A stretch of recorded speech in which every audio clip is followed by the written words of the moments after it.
Hello, guys, and welcome to this week's episode of Heavy Metal Tones with me, your podcast host, Tony Evans.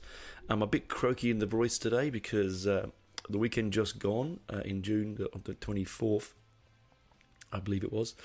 I had a very big night with some really good bands and some really good company, and so I'm still really struggling, actually. I tell you, I headbanged so hard, like, you know, because you just do, it keeps you young, does me anyway, and crazy tension headaches for the last couple of days because just the muscles in my neck, they're okay when I'm standing up and walking around, but when I go and lie down, oh man, you wake up and suddenly pound. You know, it doesn't matter how many times you do it, you still gets a bit harder, and also at my age it gets even harder. But hey, you know, it's the fountain of youth. If you want to know how to keep young, just stand at the front in the middle of a gig, just you and the band, maybe a couple of other people, whatever. You just suck in that fountain of youth that rock and roll gives you. All right, it was a really, really good night. As I said before in the last podcast, it was Witch Skull were headlining. It was a metal night at the Australian Croatia Club here in Canberra. And I got there a bit later, so I didn't see the first two bands. I saw the end of the Aussie tribute band, which was brilliant. But then we saw Elm Street, a thrash band from Melbourne, and then our good friends of the show and friends of ours, Pure Envy, from Newcastle. They're a thrash band as well. And then, of course, we had the headline act of Witch Skull. But I honestly blew my mind. Elm Street blew me away. Josip of Pure Envy comes up to me and said, "Mate, have you seen these guys?" And I was like, "I think years ago, I can't remember." And he's like, "You're gonna dig this." And halfway through the set, I look over at him, and he's got this big grin on his face. He's looking at me, and I'm in this sort of nirvana of thrash heaven. They did this. If you're listening, guys, at the show, the band, you guys are amazing. They did this really incredible sort of. It's on the new album apparently, which is coming out soon. This sort of instrumental piece that really reminded me massive vibes of Transylvania, Iron Maiden's instrumental masterpiece. I really thought, oh geez, you know, these guys, because it takes a lot of balls, a lot of cojones to stand there and just play your instrument without vocals. I mean, I know that a lot of us here in my circles, in the prog circles, don't mind, because we love instrumental music, so we'll just sit there and watch them play, being virtuosic on their instruments. But you don't normally get that at a thrash gig, so it was pretty bloody good. They were really, really fun bunch of guys. They've toured around the world. I really can't wait to see them again. Actually, I bought a crazy, fantastic T-shirt by the same artist that does the art for Megadeth. It's just brilliant. And then, of course, we had Pure Envy, and again, they're just fantastic. You know, leading the way of Aussie thrash. I think again, tight as a drum. You know, on that, they're just really nice guys. Just for your own sanity, don't go backstage and drink with them, because Jared, my daughter's boyfriend, and myself, walking back from the venue to the bus was interesting. Let's just say that. Whatever that clear liquid he was drinking, Joseph, whatever you were drinking, next time put it in a lighter and use it to light your cigarettes with or something, because that was just unbelievable. Anyway, that aside, and then of course on came Witch Skull, and it sort of led me to what actually is one of the I've had the idea for the show this weekend, but I thought I'd just talk about it. But Witch Skull were just, again, like huge. Like Tony's bass playing is just getting more and more in your face. You know, Marcus's guitar and the vocals again. You know, I mean, it was just hour sets. You know, these guys don't do full 2-hour headlines. They don't need to. You know, they a few songs off the new album, the Serpentide. I think I've got the set list somewhere. I'll get it in a second. You know, they did finish with Burning Blue Light, which is my favourite, and it's just a stomping nightmare of a headbanging. You know, it was just me and my friend Laurie. She's an amazing gig partner, and Jared at the front there. Well, there was other people, but it was just us three, arms in arm, just good old fashioned, like the 70s, just banging away like the end of the world. It didn't matter what the world was happening in the world, right? There was just this immense sound. I don't think I even saw the band play that much. I think I was so in the groove. There was a point where Tone put his bass guitar on Jared's neck and was playing it, like using it as a rest, and it was like he was knighting him. And honestly, guys, if you listen to the show, you made his day, man. He was beaming on the way back. He was beaming, absolutely, drunk but beaming, right? He was having such a cracking time. I even left my bloody headphones there as well. So anyone who was at the gig who found a pair of cheapy old blue JBLs, I like them because I use them to record with. So I had to get some new ones. Frustrating. Doesn't matter. They're pretty old anyway. They were all glued and falling apart, but they were quite special to me. Anyway, that's just a public announcement call. All right. Anyone found them, has them, let me know. Otherwise, they'll go to headphone heaven, won't they? So that was the gig this week, and honestly, it wasn't very big. There was probably about, I reckon, 200 people. Nice big venue, big open space. I've never been to the Croatia Club before, that particular one for a gig. Been to the Polish club next to it and the German club. That was the first time I've seen them play there. With someone saying, one of the comments, you played the German club, the Polish club, now the Croatian club. Where else in Europe can you travel without leaving the country? Which was quite good. But yeah, no, I sort of was a bit trepidatious because I thought, I don't know this venue, and walking up to it looked like it was going to be pretty sort of, pretty terrible sound. But honestly, the guys there really did a good job with the sound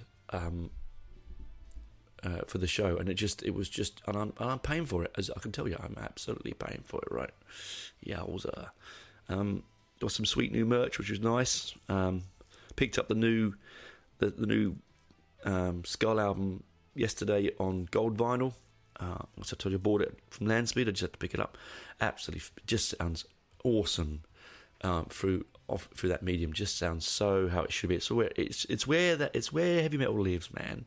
Honestly, it's where rock and roll lives. It doesn't live in a digital format. It lives in an analog world, and I really believe that sincerely. And I know that people could think I'm a bit of a beardy weirdy when I say that, but I genuinely think that's the case. I mean, why else would it have lasted so long? Otherwise, it would have just died as a medium, wouldn't it? It wasn't because technology wasn't there, because there was loads of technology. When vinyl was at its heyday, you had cassettes, you had 8 tracks, you had reel-to-reel, you had compact cassette, you had all sorts of unusual cassette formats. But it stayed around because it's the nicest sounding medium. It's the most enjoyable medium, right? Dave, the bass player from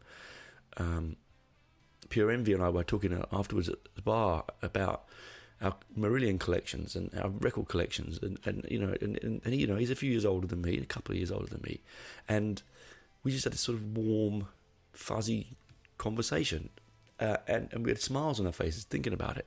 So, it is what it is, right? Anyway, waffled on about that enough of that. So I thought today's show will be about lists. Lists. We, as humans, we absolutely love, don't we, listing things. I mean, I've done the show. I do it all the time. I do it every day, in fact, in my head. I probably do it in conversation with people all the time. In fact, I used to have the old days of Facebook, I used to have a little Facebook back and forth list competition sort of thing, where I'd say, this is the list this week, what's your top 5? And I had to have certain parameters, But it comes about because I am one of those rock and roll weirdos that has this dying urge that every time I'm at a gig, I have to get the set list. I haven't got the set list from some of the really big ones because you can't get near the stage, and they probably give them to their friends or close fan club members. But I tend to try and get a set list from every band, particularly in Canberra, that I see. I've had a couple of good experiences getting them. I've had some absolute shockers. I was at Stephen Wilson? I think it might have been at the Hordern Pavilion, and I was at the front. We were at the front, and the whole place had emptied out, and everyone had gone out. And I said, "So I'm just going to get the set list." And I walked down to the front, and there's the roadie. And I sort of leaned over the barrier, and I said, "Can I get the set list?" And he just, I won't say what he said on air to me, but it wasn't very polite. And he sort of mumbled something under his breath and walked off. I mean, these things are printed. They're not laminated and keep. I mean, they might take them around, but how tight are they? Can't print out a set list. There's sure there's to be loads of them. Anyway, so I've had those experiences, right? I've had scuffling with someone. I didn't realise I was scuffling with someone to get one. It was like a bloody, being in line for a special sale in a New York in a shop somewhere. I was like scrambling over the barrier to get this set list, and I looked over and I thought, what am I doing? Like, what am I doing?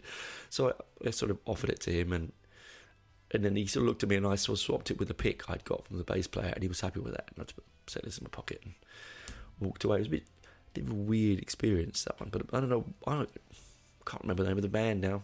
It would have years ago. I mean, I had a lot in the UK, and I left them there, sadly. One of my prize ones, and I'll talk about that in the second half, is my Killing Joke set list that I have, interestingly, on my garage wall in a frame. I'm not sure why it's on the garage wall, but it is. I should bring it in, really, and one day it's going to get ruined in there. I don't know. Probably not. It's a good, safe, secure garage. But it's in there, and every time I walk in and I look at it, I smile. It's a really long set list. It's probably like 3 bits of paper long, so that you can't get it into a normal frame. I had to get a special frame for it, and it's pretty bloody amazing, because it was their the last tour in Australia, so 2008, was their singles collection tour. So you can imagine the amount of tracks that they played. The interesting thing is they didn't play Love Like Blood. It was on the list, but they didn't play it. I remember a woman next to me, she'd come all the way from like New Zealand to see them in Sydney, and all she wanted them to see was see them play Love Like Blood, and they didn't do it. I must admit, I've been there, right? When I saw Stephen Hackett the first time, I just wanted to see him to play. I wanted him to play I Know What I Like in Your Wardrobe, and he didn't. And I have to tell you, it didn't ruin the gig, because it was an amazing experience, but I was really slightly put out. And then when he did play it, the 4 or 5 years later, after the bloody COVID debacle, I cried. I literally cried. So, I can see where she was coming from. I really can.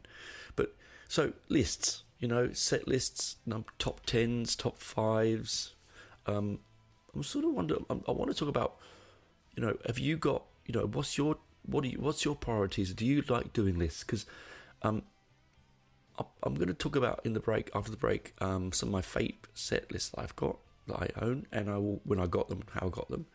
And I'm also going to talk about why I think psychologically why I do a list. I know it sounds not very rock and roll. You say, Tony, this is a music podcast. No, well, it is, because we're going to talk about musical lists, right? We're going to talk about top 10s and how you do it, and some people's approaches and my approach on making a top 5 or top 10, because it will change, and it's different to for everyone else. Like, for instance, I don't want to spoil it. I don't want to spoil it on the second one, but we'll get there. We'll get there, because I don't want you to get all in the first part and then you go, oh, well, bother listening to the second side now. Why bother? Anyway, I hope you had a crackingly good weekend. I hope you had some gigs that you went to, or you listened to some good music, or you you're productive, because it was bloody cold here in Canberra. It was absolutely freezing, and leaving a venue in just because I wasn't driving, I just basically was walking around the city centre in my patched battle jacket and a t-shirt, and it was like 2 degrees, and I had all these chavs, come up to me and asking to touch my jacket, and like all these sort of prepubescent 10-year-olds that are about trying to grow a moustache. They look like they're 19. The types, the ones that listen to music that sounds like you're dancing around a car alarm. I have a theory about that. I've got a theory. And that theory is that the reason you don't hear of any major incidents, really major, like drug-related incidents or fatalities even, sorry to bring that up, at metal festivals, is because people are there for the music. And the music's interesting, and they love the music, and they want to watch the music and hear the music. I'm sure, but my other theory, when you go to somewhere like Coachella or whatever those EDM festivals are, the music is so bad that you have to be stoned to even pretend to enjoy it. It's just random sequences of digitally transmitted beeps, which is probably the name of one of their albums. I'm absolutely sure. And is that, or it's men and women in very tight, sexually revealing outfits is probably why they go. To be honest, it's probably just a love fest, but with the background of some awful. But then again, I should point fingers, should I? If it makes them happy and it gives them satisfaction and they love listening to it, then who am I to judge, right? I just know that you always feel safe at metal gig. Yeah, there's always an underlying level of violence when you've got alcohol and big bearded men and machismo and things like that. You're always going to get a bit of that, but most of the time their mates usually talk them down, don't they? They've already got smashed up in the circle pit, and then they're just sitting at the side with blood on their shirts and a beer in their hand and a smile on their face. It's an unusual medium in the fact that it does bring out this. I mean, people look at heavy metal and heavy rock and punk as well as this sort of like violent, misogynistic, angry music, and that really couldn't be further from the truth. Because yes, it's violent in some respects because the music itself is violent. Depending on how your definition of the word violent is. But then again, so is Wagner's The Ring Cycle, so is Beethoven. I think most people that listen to our music are educated. They're an educated bunch of people. They generally are. I've talked about this before. You're not listening to a song about, Alexander the Great by Iron Maiden or Rime of the Ancient Mariner or something like that without, thinking, these edges. You're not stupid. You listen to it, you learn something. It's like when I'm watching Python. I used to think I learned more about history watching Python than I did in my history classes. It's a silly thing to say, but that's the way it is, isn't it? But I'm getting sidetracked. What I'm trying to say is that it's not all about, like me, on the weekend, headbang. You can enjoy a really good metal gig and not headbang. You don't have to. You can stand there and nod. You can say, like, there's several poses, isn't there? There's the arms crossed, legs akimbo, nodding gently to themselves, right? There's me, arm round a mate, head down, neck moving a million miles an hour. There's the guy at the side with his beer in his hand, just quietly enjoying the music.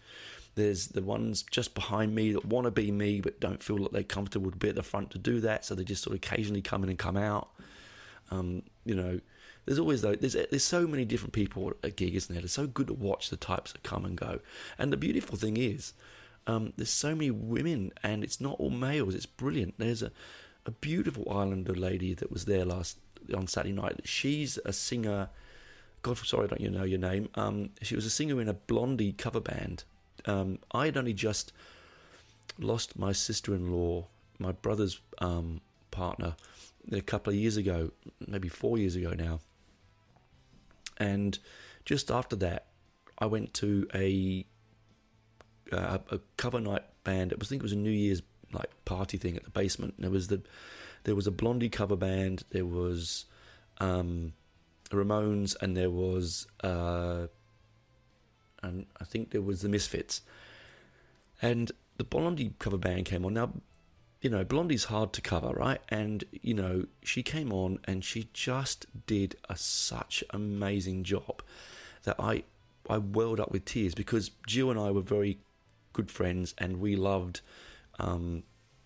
Blondie, and she loved Blondie, and she gave me her Blondie her tickets. Sorry, her tickets. Her records when I came to Australia. She sort of donated them to me, and for me that was, something really special. And every time I put Blondie on, oh sorry, my computer has locked itself. What is going on? Every time that I put Blondie on, I think of Jill. So when I went and saw that show, it was really quite. It brought a lot of emotion back. And afterwards, I went up to her and I put our arms around her. I said, "Thank you. You really, I think you've banished their demons about losing my, Jill." And I saw her again on Saturday night, and she recognised me, and she was like, "Hey," and it was such a nice moment, right? Of course, there were some drunk dickheads. There's always drunk dickheads, isn't there? I mean, alcohol, loud music, and in a warm room on a cold night, you're always going to get some prat who's trying to be 19 again, even though he's 55. That's fine, and I know to hold my own. He was dancing around a bit of aggro towards me, but you just honestly, you bite into the music, you ignore what they're doing, and they go away eventually because their mates will grab them by the shoulder and say, "Come on, leave him alone." One day, he's going to do it to someone not as amiable as me, and is going to do some damage to him. He knows who he is. Anyway, it sounds like I'm a hard man. I'm not a hard man at all. It was just annoying because right in the middle of a decent set of music as well, I was really deep in the juju, man. Anyway, but yeah, Elm Street, what a band. Holy crap. Like, just fun. And they said that we were talking about afterwards, and they spent time living in Cricklewood, which is just around the corner where I lived when I was born, just around there. Small world, isn't it? Really, really small world. Yep. And hey, thanks for the patch, guys. I'm going to put on the jacket. It was a really nice gift of yours. They gave me a patch, which was really nice. Oh yeah, and Joseph gave me a nice coldie holder. It's always lovely. I've now got, I don't drink bottled beer at home, so I've got my record spray cleaner inside my Pure Envy coldie holder. How cool is that? I'll get a picture and show it. I'll put it on the on the Facebook sometime this week. Anyway, on the books. That's the end of this side for the moment. I'm going to get myself a fresh cup of tea, and we're going to talk about lists on the other side. Thanks for listening to my rambles. Just before you go, just in case you don't listen to the second side and you're new to the show, do go back and listen. I've got over 100 episodes now, and they're all different things, genres, chat deep dives, album reviews, just chats in general, movie reviews. Would love a review somewhere, please. You just got to go on to any medium you listen to. If you're listening to on Spotify, click on the stars, hit the star button, and give me a star review. It would just help me get out there and have a little bit more exposure. It is growing hugely, the show. It's been real good fun, but I'd like to grow a bit more. So if you want to go there, give me reviews. I don't care if it's 1 or 5. I'm not bothered, guys. Any feedback is good feedback. Anyway, talk to you after the break. Bye, guys.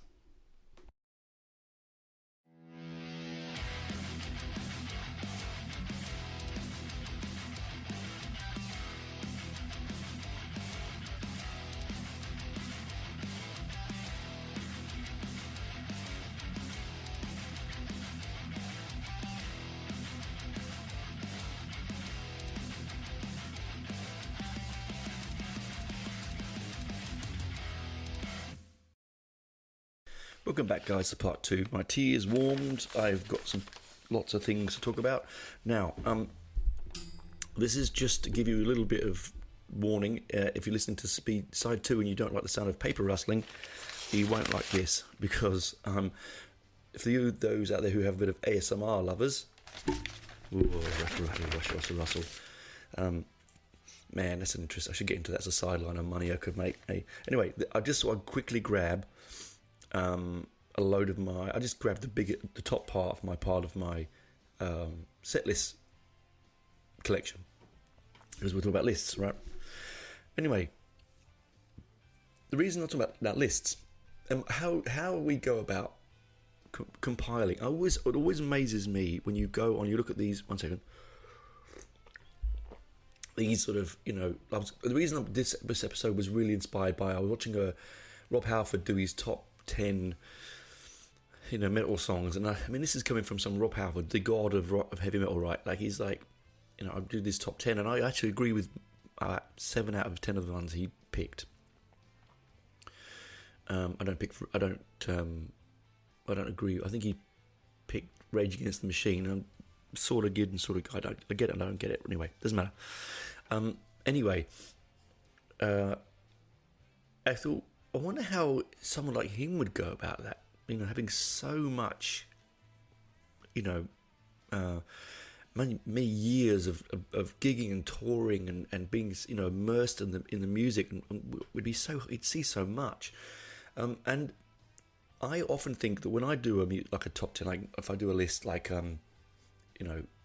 let's do a top 10 Iron Maiden songs, or Judas Priest or Black Sabbath, whatever we do, I find that I do it in a very quick and emotional way. So I do it very, very quickly.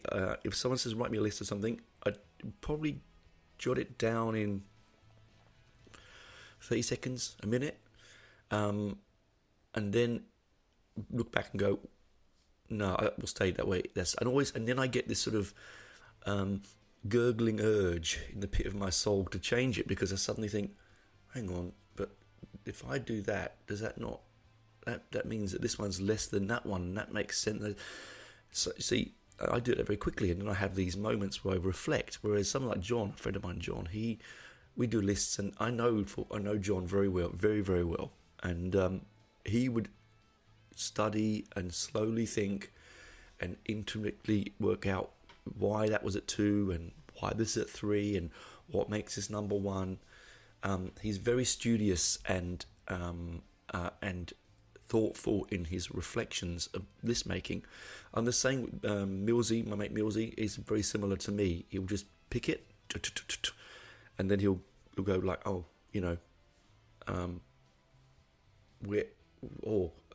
missed that. And this is the thing. So this is why what the conversation is about today, really in the second half, guys, is that people that compile these, top 500 heavy metal songs of all time, that sort of, you're not one, da da da. What way do they do it? Do they do the way I do it? Do they punch out as quick as they can and then have a huge moment of self-doubt when you put the list up? Because I'll tell you another thing, these top list things that people do, you also get very self-conscious, because part of your ego goes, I want to put on that really obscure, Marillion track that no one's going to know in the top 5, for a talking point. And I have done that. But then you go, well, what was that about? It's not really, it's not true, is it? It's not your number, it's not your top 5, it's not one of your all-time favourites, it's not a desert island disc, Was that funny comedy sketch, Desert Island Desks, where he takes his 5 favourite desks he ever sat behind to an island. I think that's Figure of Dibley. Anyway, I sidetrack. So, yes, there is those moments. And there's also, you put your list up, you publish it, like I did on the show when I did my top 5 Iron Maiden, and you sort of, in your heart that this is the order it should be in for you, and it might change. I mean, the beauty of us, isn't it, that they change. I mean, I could do the same list 3 days in a row, and I'd have 3 different types of things on that list. The only thing certain not to change for me, and this sounds morbid, but I wrote a list that I want of songs played at my funeral, not necessarily in the church or wherever I'm going to be, but in the reception, not reception, that's the wrong word, isn't it? At the wake, yeah, somewhere, and I do mean this somewhere. I actually had it. I wanted them to somewhat like.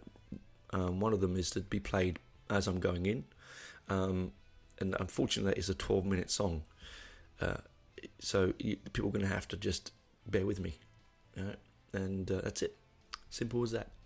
But anyway, that thing hasn't changed, and I won't add any to it, and I won't take anything off of it. It is what it is. It's a snapshot of me beautiful snapshot of my life and my musical taste in that I think it's 10 songs.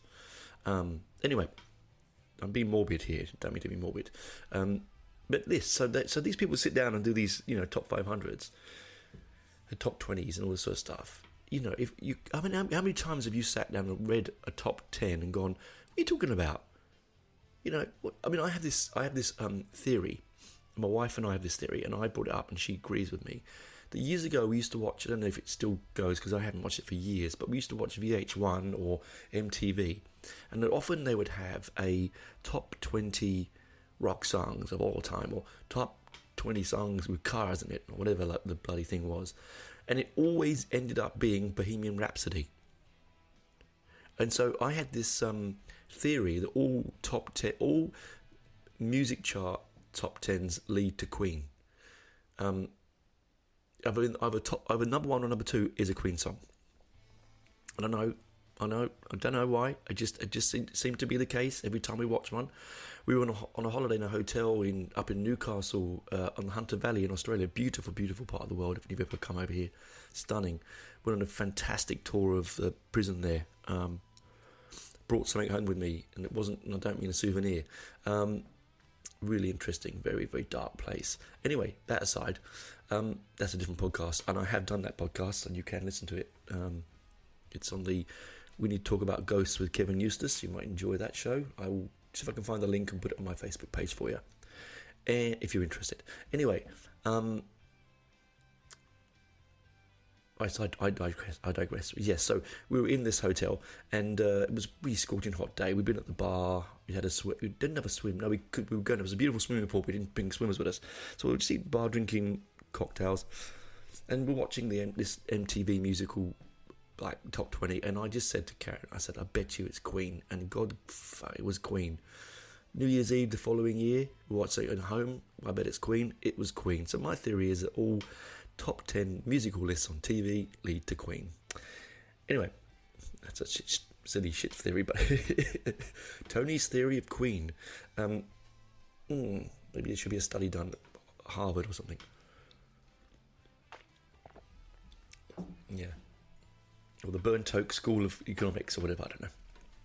Anyway, so lists. So, yeah, interesting to know how they do it. I know sometimes it can bubble several people. I don't know how that comes about, because if you've got 3 people compiling a list, they're all going to have different views, aren't they? So that must take a little bit of time. I reckon if you gave the job to someone like John, he'd do a cracking list, because it'd be really thought out and it'd have all sorts of reasons why it was there. Well, you gave it to me, and it'd just be an emotional splurge, and then I'd put it up and feel that I've done the wrong thing every single time. It's funny, isn't it? You put it and you go, yeah, I've gone this number 1, number 2, number 3, yeah, this is my number 1, and then you go, yeah, did I say that because it's a populist thing? Did I say it because I wanted to be anti-populist? I mean, I don't know. Is that the right word, anti-populist? I don't know. It's probably a band somewhere. Stephen and the Anti-Populists. I don't know. Anyway, Stephen came into my head for, probably because it's my mate Steve. Shout out to Stevie. Parksy, my good friend. I know you listen to the show. Driving somewhere around the bush. Playing with snakes, as you like to do. And that's not a euphemism either. Not a euphemism at all. Or it might be. Anyway, so this is my set lists. Rattle.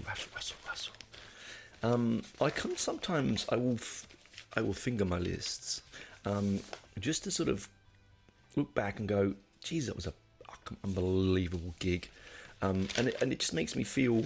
I've got a few here where I was drunk when I took them off the stage and don't know who they are. I've had to try to do massive research, and I couldn't find it, so I just left it. But surprising. Yeah, look, here we go. The first one off the list is a Witch Skull one. What a surprise. A huge Witch Skull fan. It is Canberra. This one was from Saturday the 13th, November the 21st, in 2021, at the Basement. A very small set. Very similar, ending with Blue Light, which they like to do. This actually was a recent one. This was the one where they played a track off the new album, which was Sun Carver, which is absolutely brilliant. Brilliant. But actually, this is one of my pride and joys. This is the Satyricon set list for the Basement. Unbelievable. 2018. It's fantastic. It's printed, which a lot of them are handwritten, but this is printed. I'll give you the rundown. So you've got intro, Midnight Serpent, Our World, Black Crow, Deep, and it even tells you what guitars to do it on. Rapine, Nocturnal, Blood, Commando, Diabolical, Brethren, Black Winds, Sorrow, Transcendental, North, Pentagram, Fuel, and King. It's just really good, and I think they did Black Crow on a tombstone, but not. Yeah, they did that at the top, Black Crow. Yeah, it's one of my favourites. That one. It's really this lovely printed one. It shows you. It's great because it's got like what key it's in. It's got what guitars they should be using. It's just brilliant. And then you get your sort of. I'm trying to flick through here. A lot of Aces High set list because I love them. Oh gosh, here we go. Yeah, Hugh Cornwell. That was a gig and a half. Hugh Cornwell at the Basement. Second time I'd seen him in third time I'd seen him in Canberra. First time with Karen. Funny story about that gig is that it was absolutely freezing, and we turned up, and they wouldn't let us in because they were doing sound checks, and we had to sit outside in the outside section, the smoking section of the Basement. If you've ever been there, it's just on the side. And it was really, really fucking cold. And we got there early so we could get food, and we couldn't get food. We had to eat outside, though, in the freezing cold. And, and we got in, and he had been a bit of a prick, apparently, which is a real shame because, he's one of my musical heroes. But saying that, it was a cracker of a set. He did, tracks like Nice and Sleazy, Peaches, No More Heroes, Duchess, Get a Grip. He did really, it was only a short gig as well, but a really cracking one, I've got this one's a Tank at the Basement. That was brilliant. That was on a triple header with Girls' School and Raven. That was brilliant, that one. I'm just flicking through these. What have I got here? Who's this? Artillery. Oh man, that was good. Went backstage with Artillery. This was their Australian Asian tour, New Zealand, and it's all written in Swedish at the bottom, which is not so Swedish. They're Danish at the bottom, but yeah, they did that. The fear of Face of Fear, Beneath the Clay, Lived by the Scythe, My Inheritance, The Challenge, Crossroads to Conspiracy, Deeds of Darkness, Legions, 10,000 Devils, Chromatic, Terror Squad, which I love, and The Almighty. But they swapped them round. The Almighty went first, and Face of the Fear, which was the new album they were touring then, was on last. Now, sadly, the drummer that toured with them has passed away recently, which is a real sad thing, unfortunately. What have I got here? Oh, a band called As Flesh Decays. I remember them. Yeah, I sort of vaguely remember them. That's one of those things. Is like I should have to. What have I got here? This was the CB Ramones. This is a Ramones cover band. I was telling you before about the Blondie cover band. Typical Ramones cover band. I mean, there's like 1, 2, 3, 4, 5, 6, 7, 8, 9, 10, 11. About 30 tracks in an hour set. That's what you get when you get the Ramones, man. You get your money's worth, don't you? Do any of you guys out there collect set lists as fervently as I do? I mean, I just grabbed a handful, but I've got boxes of the bloody things. I really should archive them. What have I got here?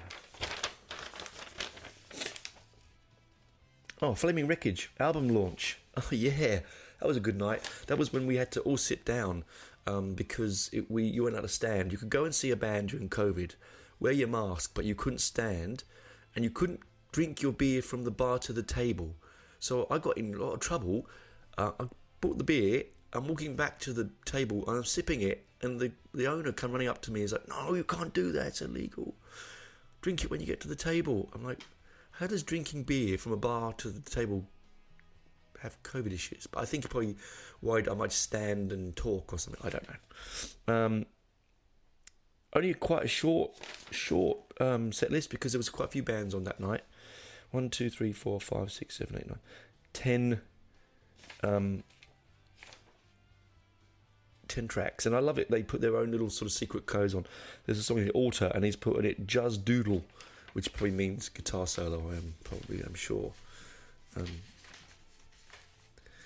I did have, what's this?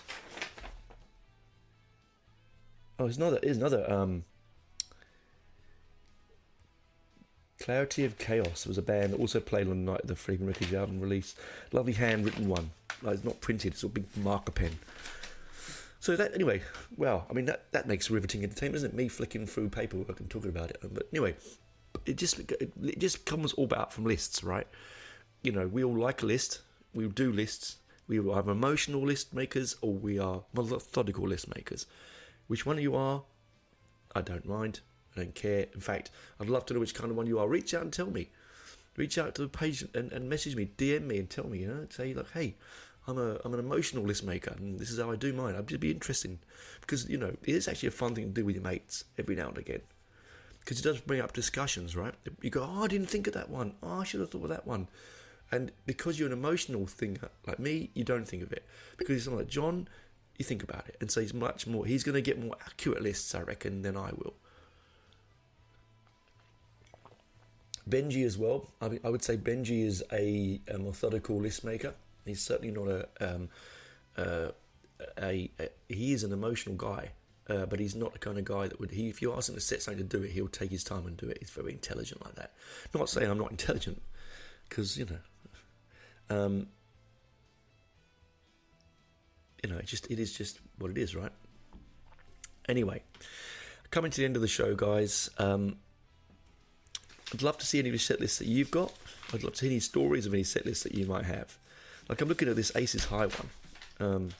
I'm going to get them on the show soon as well. Son from Aces High. She's the best Iron Maiden cover band in the world. And I don't mean to say that because they're Australian, but genuinely make me feel like I'm 16 again at Donington watching, well, I was 18, sorry, watching them at their Seventh Son of the Seventh Son tour. Just suddenly, you don't expect to talk or have any physical movement from the shoulders up after one of their gigs. I mean, listen to this. This is amazing, right? Okay, I've got this as a set list. This was from the 17th of the 9th, 2022. Opens with Dr. Doctor, of course. Aces High, The Trooper, Rothschild, Wicker Man, Caught Somewhere in Time, Number of the Beast, Can I Play with Madness, Blood Brothers, Wasted Years, Power Slave, Fear of the Dark, Hallowed Be Thy Name, Iron Maiden, Run to the Hills, 2 Minutes to Midnight. I mean, that's just sex on a stick, isn't it? I mean, it really is purely, like, you just go, I don't think you're going to get a better set list than that. And 4 months previous to that, we'd seen them on the 7th to the 5th, and they did Aces High, 2 Minutes to Midnight, Rothschild, Children of the Damned, Loneliness of the Long Distance Runner. I mean, you don't get a lot of cover bands doing that, right? The Trooper, Wasted Years, Dance of Death, Number of the Beast, Can They Play with Madness, The Flight of Icarus, Rhyme of the Ancient Mariner, A Power Slave, Run to the Hills, Fear of the Dark, 22 Acacia Avenue, Iron Maiden, Hallowed Be Thy Name. I mean, for pennies, I think we pay something like $30 for a ticket. No much more than that, probably 50 at max. And sorry, my computer keeps turning itself off. And then you could go away and you go, because when sometimes you're in a gig, you're in the moment, right? I'm in the moment. I do take a lot of photographs and I'll take a little bit of video, but only when I can snatch moments where I feel I'm out of the moment, right? But when you've got the set list in your hand, particularly if it's not a big band where, like a big international act where you go on that set list website and it'll tell you what they're going to play. Sorry, rattle. Russell. You know, it's it just gives that little nod back, and I do it because it, and you can only get those, mate, my dear friends, if you are at the front, and that encourages you to be at the front, and that's where you really should be. All music is best at the front. Truly, absolutely, truly. That that distance between you and the musician, them mercurial, magical godlikeness that they do on their instruments, that portrays out from the stage, the energy, the joy, even with the darkest of black metal, even with the cruelest of death metal, there is a joy. There was a moment where you are one with that musician, and you are, you know, you're no longer a you're no longer just listening to the music. You're participating physically in the music, and that is what live music is about. It's physical participation, and that's why I love having a set list, because I can physically participate still way after the time. I hold that bit of paper just like then, and I have memories smiling on my face, and I'm looking and going, oh yeah, remember that solo, remember they're doing that, you know. And there was always the ones that got away. As I said, Stephen Wilson one. I didn't get Ravens or Girls' School. Someone else grabbed those. You know, it is what it is, you know. Venom Inc., when they were here last, Tone, when you hear I want a set list, you hear this show, mate, and you're over here next, I want that set list. You know, it is what it is. So, you can go on websites and buy them, people will sell them, but you can't prove it. I mean, how can you prove it? I mean, I could type out a set list, a piece on a bit of paper, and say, this is from Iron Maiden's 2004 tour of Russia or something. I don't know. You know what I mean? No, I think it's a bit weird. You will sort of want to get it, unless it can be authenticated by a signature, you know. It's not quite the same, is it, really? Anyway, you know, it's like, I mean, I don't mind buy ticket stubs, because they are, you know, what they are. I've got a few of those as well. I'd say I collect the ticket stubs as well. I am, as you know, forever, guys, a musical nerd, and there are worse things to have in your possession, aren't there? So, anyway, that's me for today. I hope you enjoyed the show. Love to hear what kind of lists you do, what kind of list maker you are. Send me a couple of lists, you know, do a top 10 or something. I don't mind, I don't really care. I just love to see, and we can have a discussion about it. I don't mind opening a conversation around that, and I'll pull out my list that relates to it, if I can, if I've got one. You know, and also show me your set list collection if you've got them. I'd love to know if you have any. If you've got, the mic has been in a very funny position today, so if I sound a bit distant, probably don't, but if I did, I am apologetic. I've got these new headphones as well, and I'm getting used to how I sound in them. I was so used to my old ones. Anywho, that's me for this week. Keep safe, keep warm, keep cool, keep rocking. Do please leave us a review. Go and have a listen to my interview with Richie Faulkner from Elegant Weapons and Judas Priest for Metal Ruse. It's on their website, and I have also posted a link on my Facebook page. It was only a short one, 15 minutes, because he was quite jet lagged. There's no video, it is only audio, I said, because he was a little bit jet lagged. Let's chat to you next week. Bye for now, guys. Bye bye.